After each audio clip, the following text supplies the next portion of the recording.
好啦，正進入直路啦，智勇名區大步大隻咧，支離咗1個身位，馬佬咧就開始推進追緊佢，後邊個馬不同世界響中檔唔多片嚟片去咁樣啊，中間位置仲有信心式，後多層嘅馬啦，最出嗰邊做嘅隻奮鬥心啊，咁啊大外檔浪漫佬喎，最後100零米，馬佬就已經將放頭嘅智勇名區趕過咗，贏出呢場賽事。第3名嘅馬信心星，第4名係不同世界啊。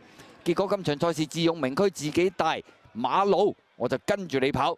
結果入直路攞出去中檔呢，咁啊將放頭一隻智勇名區趕過咗，咁啊打搭贏馬啦。第3名信心星亦都追過不同世界。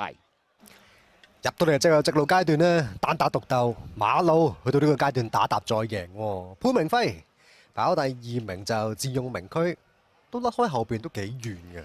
信心星啊跑過第3，早段直路都係騎唔到嘅，即係不同世界啊！嗰次潘頓跑都係咁喎。都係解啦嚇，係咯，即係嗰次沙田都係咁啊嘛。係啊，前一場咯。臨尾啊2隻6格仔嘅馬又包 Q 喎，1搭9。好啦。